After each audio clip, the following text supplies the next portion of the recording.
Dans cette vidéo, nous allons voir comment mettre toutes les chances de votre côté pour l'acquisition d'un bien immobilier en Suisse romande.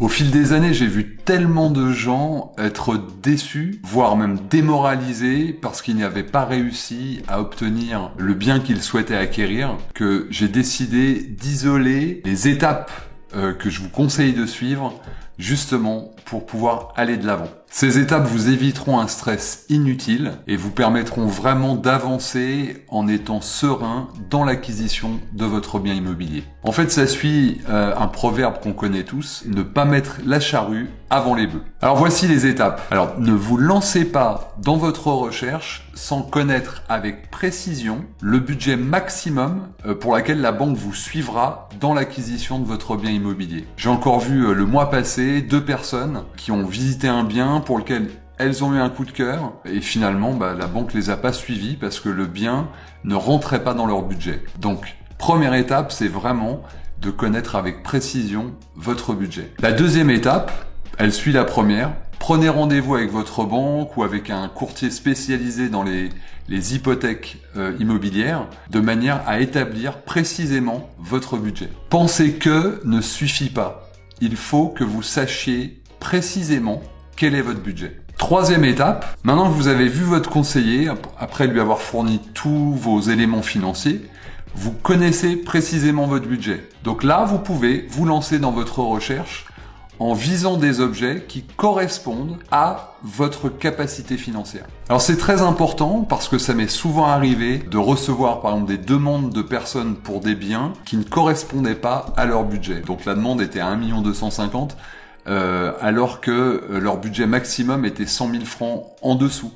Donc forcément, ils sont venus visiter avec l'idée qu'ils pourraient négocier, mais le bien leur est passé sous le nez parce qu'ils n'ont pas respecté cette règle essentielle, à savoir de viser des objets qui correspondent à leur budget. Le quatrième point, lorsque vous pensez tomber sur la perle rare, vous voyez donc une annonce, les photos vous plaisent, vous savez que c'est le bien dans lequel vous projetez. Avant même d'aller visiter, vous obtenez donc le dossier de vente par l'agence, par le courtier ou par le vendeur lui-même. Envoyez-le directement à votre banque, de manière à ce que votre banquier déjà vous donne un accord de principe.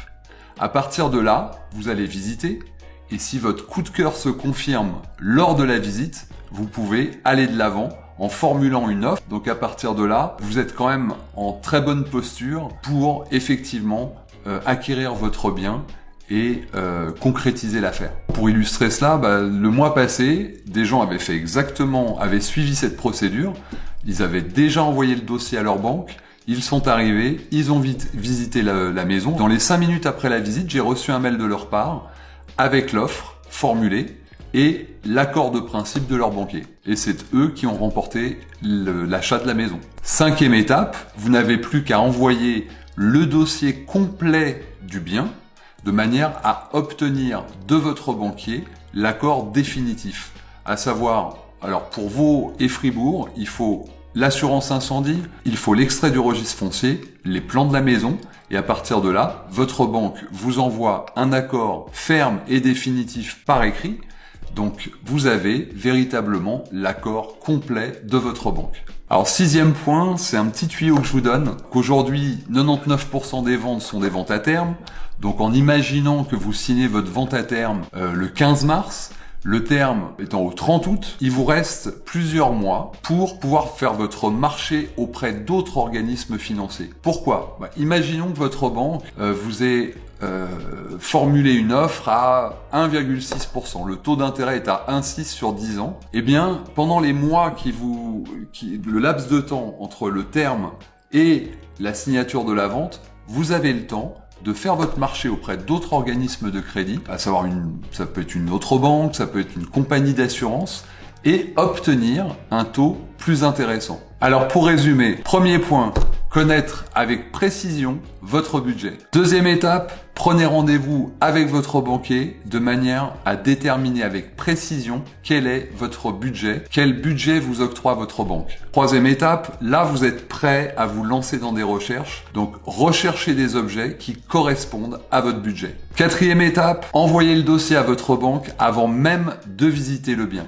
Cinquième étape, envoyez le dossier complet à votre organisme ou à votre banque en l'occurrence, de manière à obtenir l'accord définitif de financement de la part de votre banque. Sixième étape, faites votre marché d'organismes financiers, que ce soit banque ou assurance, entre le moment où vous avez signé votre vente à terme et quelques semaines avant le terme définitif de l'acquisition de votre bien. Ça vous permettra d'obtenir un meilleur taux. Alors j'espère que ces quelques conseils vous aideront dans vos démarches. Dans ma prochaine vidéo, j'aborderai les erreurs majeures à éviter lorsqu'on souhaite vendre son bien immobilier en Suisse romande. À bientôt.